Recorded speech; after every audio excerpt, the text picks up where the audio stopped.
Salam alaikum. Bonjour à tous, bonsoir à tous, merci beaucoup d'être là. Donc moi je me présente Ali Bella, mon nom d'état civil Salim Sarr. Donc je suis président de l'association Baraka Global Art qui a créé le centre Keto Laboratoire des Imaginaires à Ouakam, Komiko, et qui a créé cette année ce hub d'entrepreneuriat culturel qui s'intitule Artiste Doudanou. On a nommé Artiste Doudanou en hommage à notre vieux père Moussango pour la vision qu'il y avait dans cette chanson Artiste Doudanou. Donc c'est un plaisir pour nous aujourd'hui d'être là et de vous accueillir tous. Donc moi je suis humblement, vraiment honoré de faire cette table ronde parce que toutes les personnes que j'ai autour de moi sont des aînés, des oncles, et c'est des gens qui ont vraiment vu toute notre trajectoire artistique et qui nous ont accompagnés. Donc c'est un plaisir pour nous de pouvoir accueillir tout le monde ici. Donc pour cette table ronde aujourd'hui, nous avons cette discussion qu'on a dénommée ensemble vers les assises de la culture au Sénégal. Et je vais commencer juste par me présenter et ils se représenteront. Nous avons la présence de Mme Angèle Diouf, animatrice culturelle, qui a bien voulu nous rejoindre. La présence de M. Vier Diba, président de l'Association des artistes visuels. Aussi la présence de M. Kader Diara, président de l'Association Multiculture. Et de M. Daniel Gomez, président de l'Association des métiers de la musique. Donc nous avons aussi Mme Joséphine Gou qui va nous rejoindre bientôt, actrice et réalisatrice, mais elle nous rejoindra. Donc pour démarrer, juste dire qu'il était urgent et important pour nous d'ouvrir un cadre où on peut ensemble discuter, réfléchir et articuler. Bien entendu, on s'inscrit dans une logique qui a commencé bien avant nous, qui a commencé depuis des années. Énormément d'acteurs culturels ont travaillé, se sont organisés, et nous pensions que le contexte était favorable à ce genre de rencontres. Bien avant de continuer, je pense que je ferai un premier tour de table pour permettre quand même à nos invités de pouvoir se présenter un peu plus, donner un peu plus de détails sur leur trajectoire. Et je reviendrai pour la première question. Et je commencerai par Madame Angèle. Merci beaucoup. Merci Annie Bella. Bonjour mesdames et messieurs.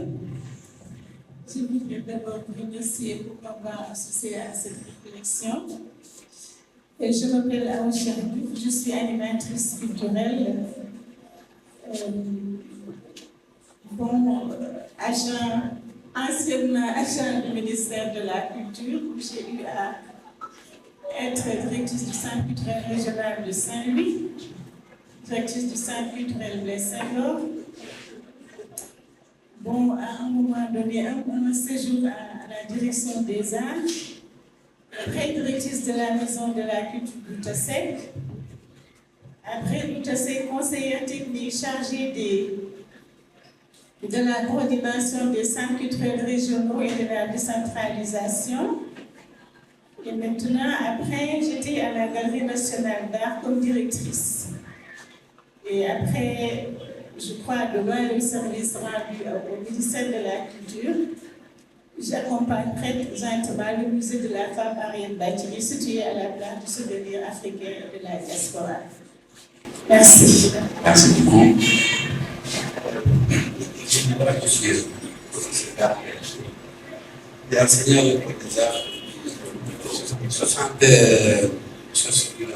86 à 2014. Professeur formateur,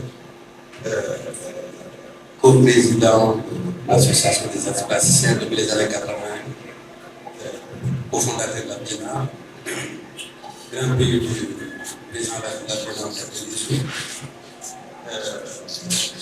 J'ai bien beaucoup d'initiatives, j'ai participé à beaucoup d'expositions au plan national et international. Je collabore avec beaucoup de musées, j'ai commissaire d'exposition. Maintenant, je travaille dans deux associations, la Synergie contemporaine de Bardo, qui est la journaliste, qui est une association de production de contenu et l'ombre, et une association de revendication. Donc, on produit des activités et des contenus. Il y a aussi le président de la plateforme des arts visuels, qui est une espèce de fédération qui propose un autre type d'organisation des actions artistiques, parce que c'est le conflit. C'est pourquoi ce travail-là m'a intéressé pour échanger avec les amis. Merci beaucoup. Merci. Je m'appelle Daniel Gomez. Je félicite l'initiative. C'est des choses, je pense que c'est des initiatives comme ça dont on a besoin dans ce secteur. La connaissance est toujours de mise à jour. Je suis encore musicien, parce qu'on oublie des fois, alors que je suis encore en activité. À force d'être sur le plateau, je suis président de l'association des métiers de la musique. Je suis musicien, membre et leader du groupe Oriazul, qui fonctionne tout de suite. Je fais partie du comité de pilotage qui a fait en sorte qu'on puisse avoir la création de la loi et du droit d'auteur et du statut de l'artiste. Voilà.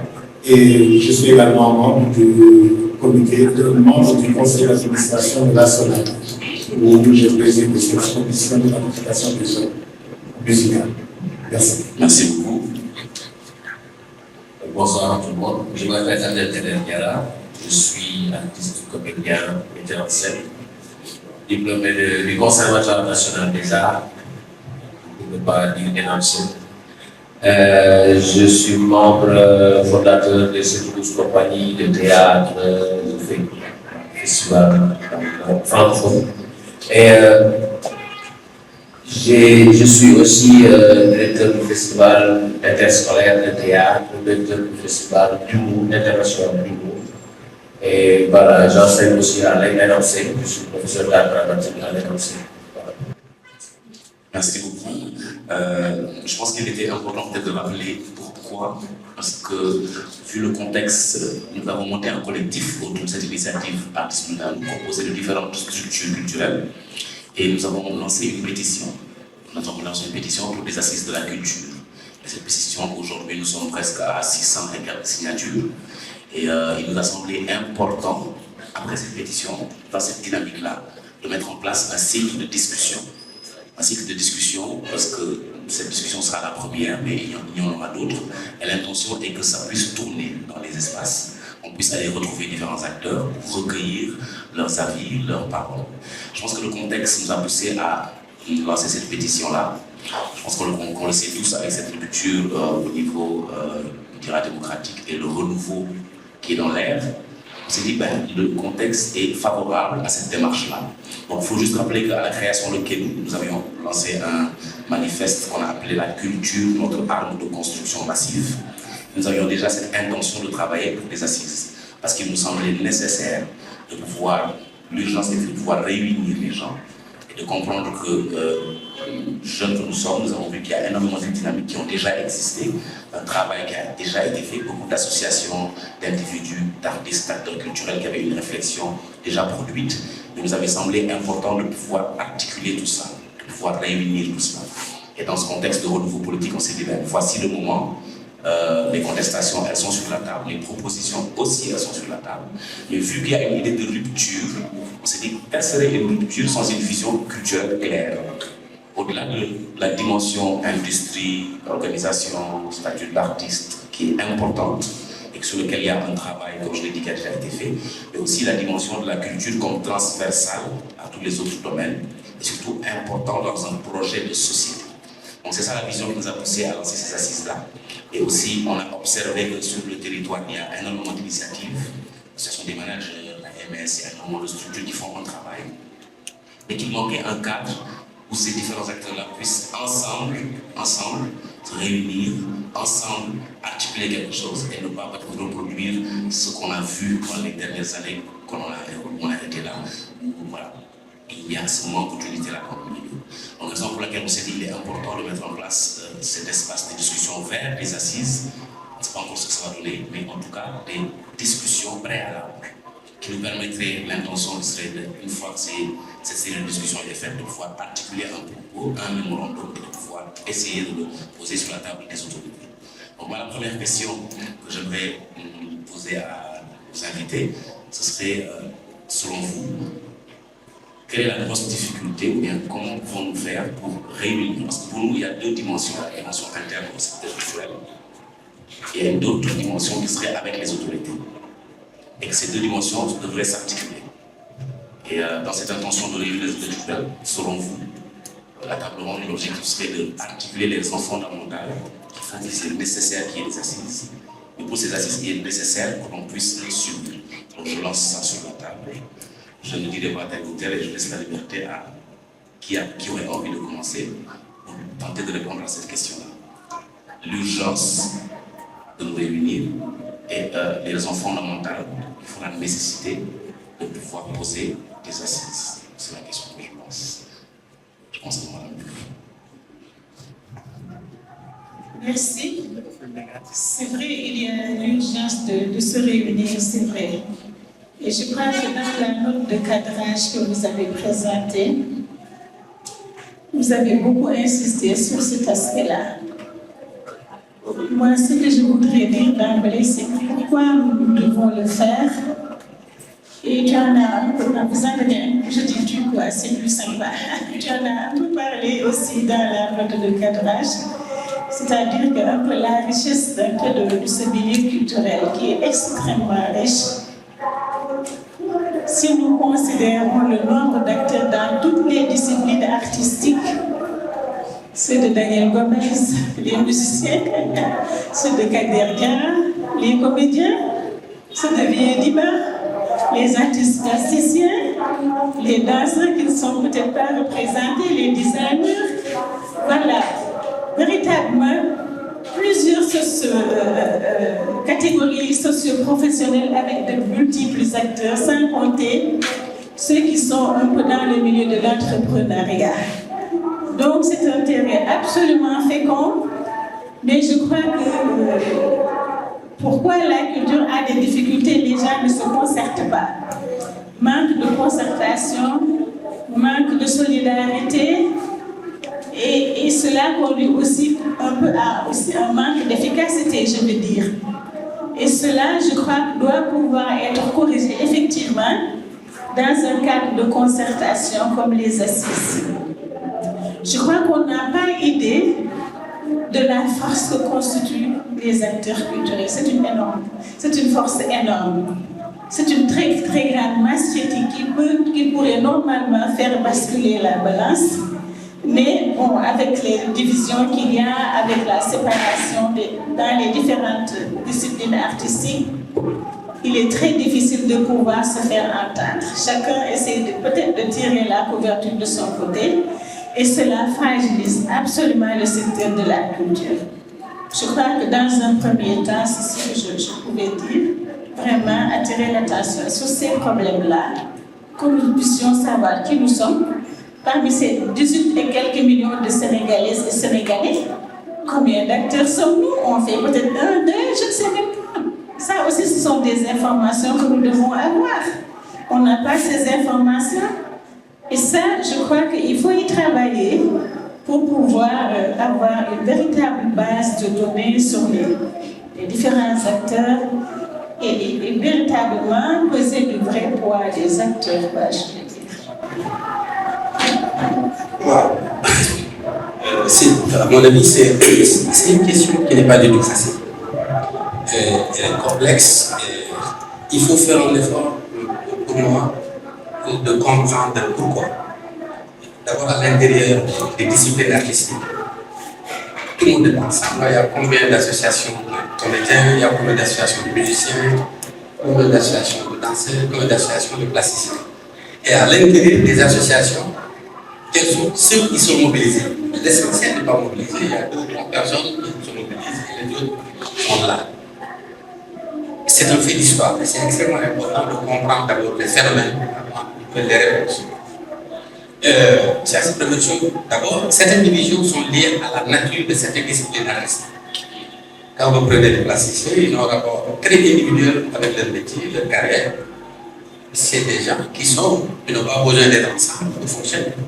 Du point de vue du travail, du point de vue du rapport au marché, c'est vraiment la musique, les gens travaillent en groupe, le théâtre c'est en groupe. C'est plus facile de mobiliser les gens à travers d'unités de production artistique que les artistes qui ont un rapport de distanciation.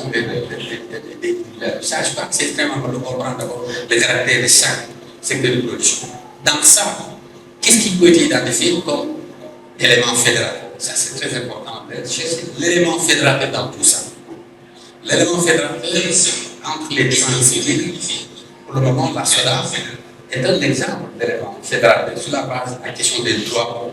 Moi, il y a un phénomène concret qui me unit protection des droits, reconnaissance des droits, professionnalisation du secteur.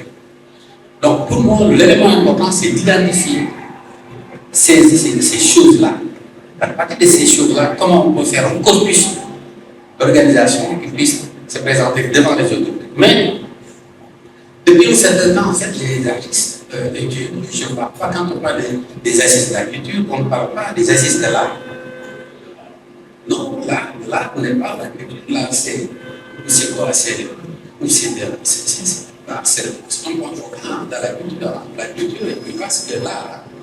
Là, quand on parle de comédien ou bien de musicien, c'est le prolongement. On donne un sens à des sens.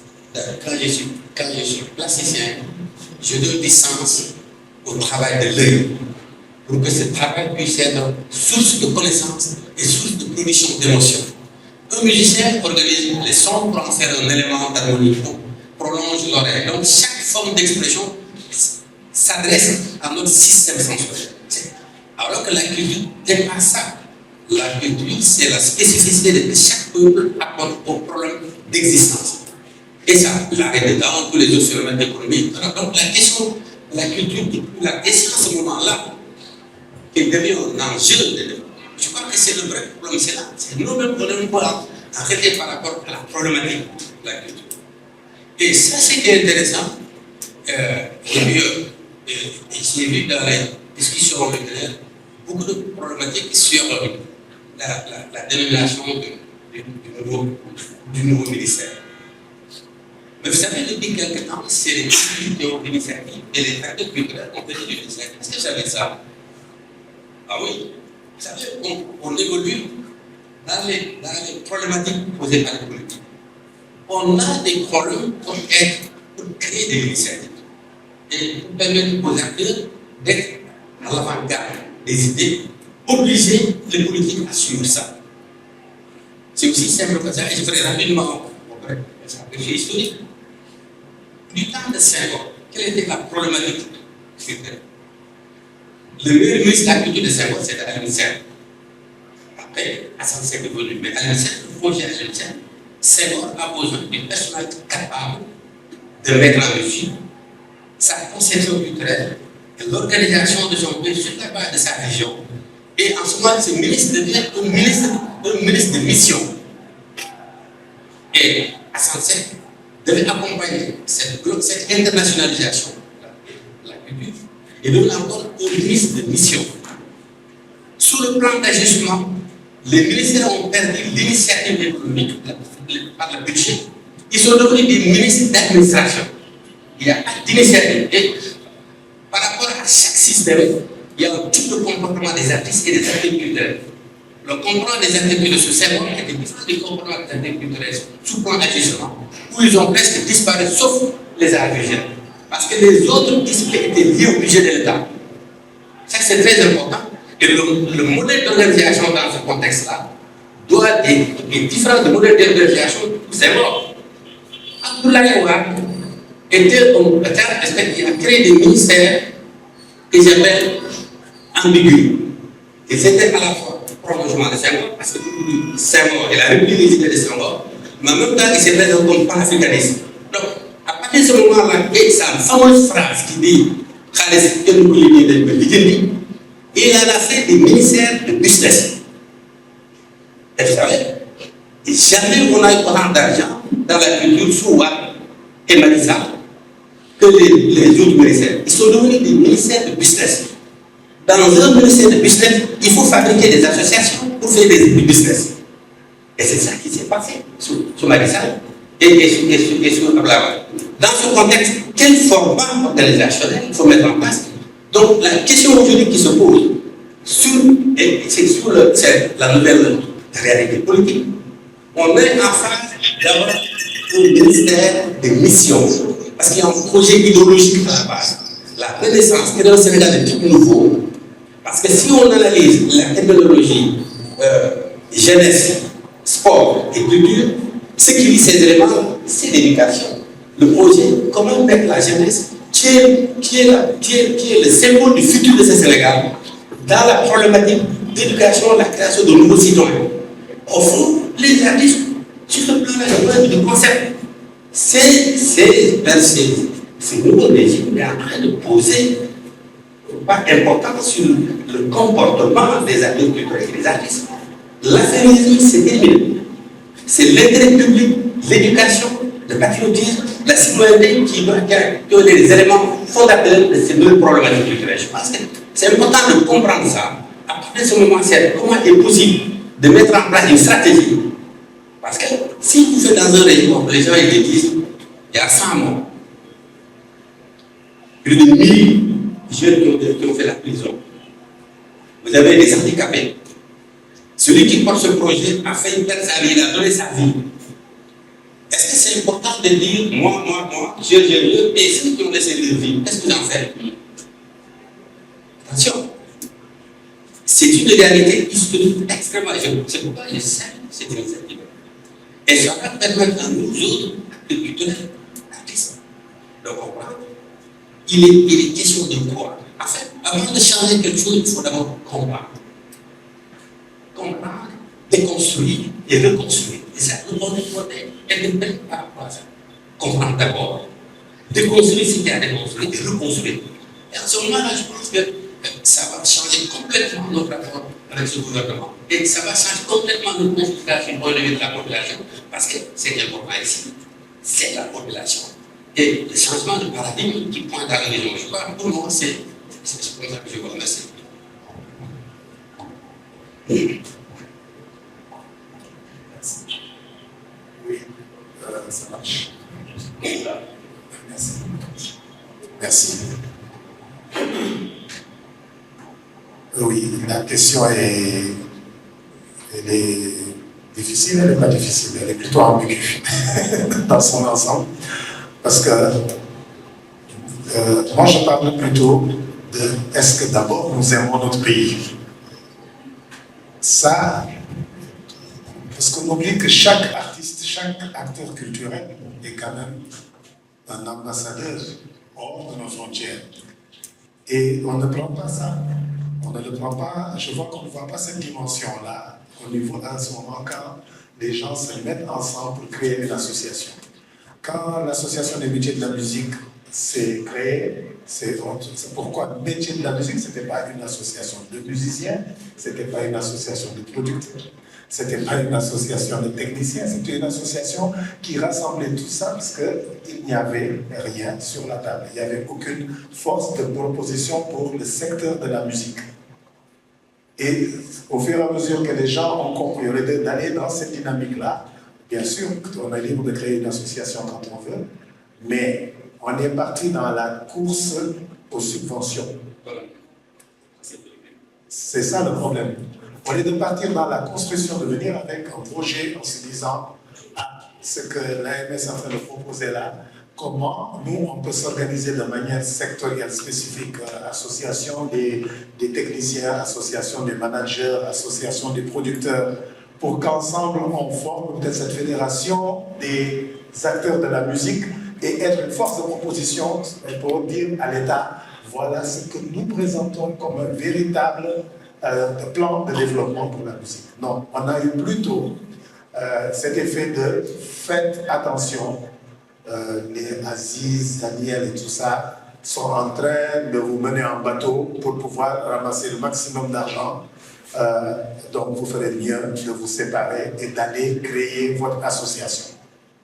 Et c'est comme ça, et ça s'est passé, ça se passe au théâtre de la même manière, ça s'est passé partout, la culture. Après qu'on oublie, on oublie que le fait d'avoir plusieurs associations ne veut pas dire que le budget va augmenter. C'est ça le problème. Et c'est ensuite qu'on se retrouve avec des gens qui ne proposent rien, mais que l'État ne veut pas frustrer parce qu'il faut reconnaître tout le monde, parce que comme on appelle ça, le droit d'association. Mais on oublie qu'il n'y a aucune proposition qui est posée sur la table.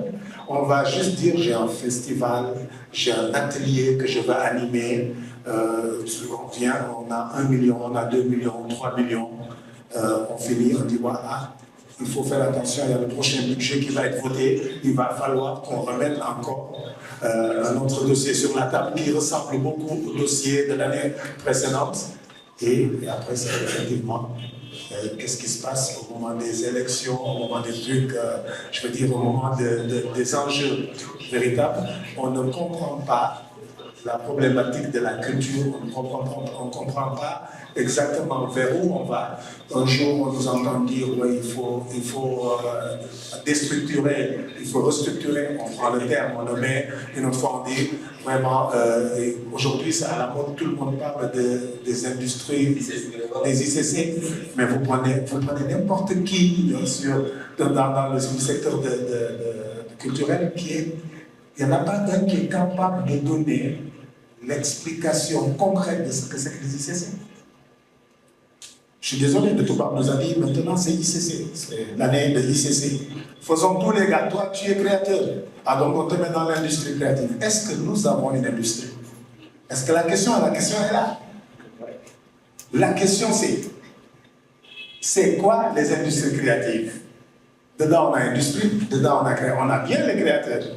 Mais en matière d'industrie, la question qu'on se pose c'est est-ce qu'il existe une industrie? Si elle existe, à ce moment-là, comment faire pour la rendre plus performante? Comment faire pour la rendre en tout cas plus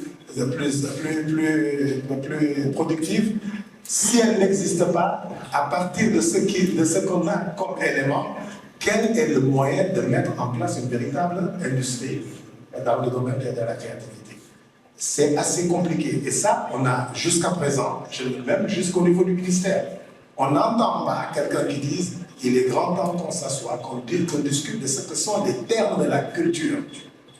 Qu'on n'aille pas dans le suivisme parce que c'est à la mode. Et comme c'est à la mode, si on écrit 2 ou 3 TDR, à ce moment-là, on aura peut-être la chance d'avoir 2 ou 3 millions pour pouvoir mener quelques petites activités qui resteront souvent.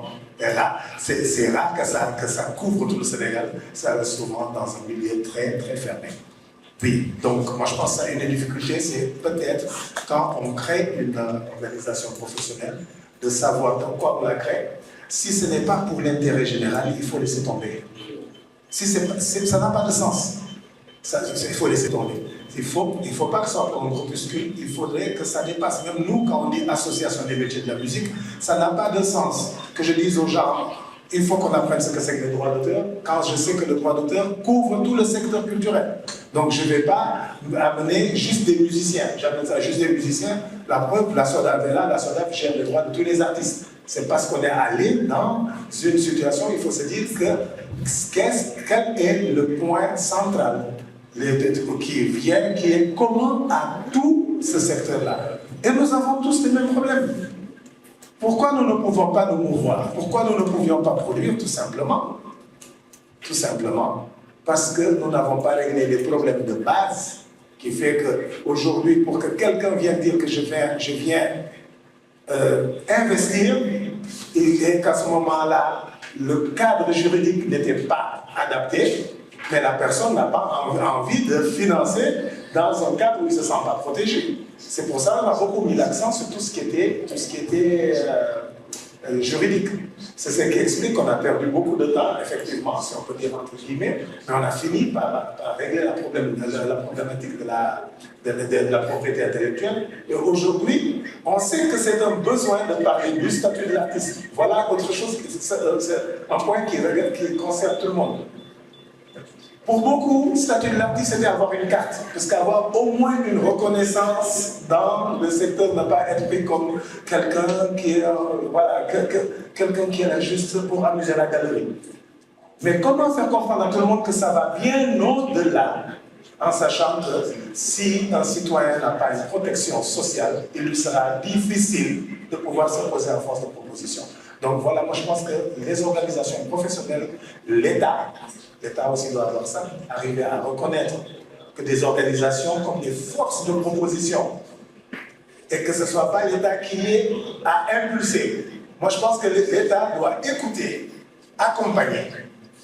Et ça s'est passé, il y a des moments où ça s'est bien passé, il y a des moments où on reste dans ce qu'on appelle le résultat politique. Je l'ai dit la dernière fois, on n'est pas obligé de s'aimer. Même dans les familles les plus restreintes, il y a des dissensions. Mais vous ne verrez jamais dans une famille où des gens ne s'entendent pas que quelqu'un d'autre vienne derrière mettre le feu et que l'autre qui est là qui dit non, qu'à laisser la maison brûler. Tout le monde se lève pour éteindre le feu, tout le monde se lève pour fustiger celui qui vient brûler la maison. Nous devons apprendre à protéger notre maison.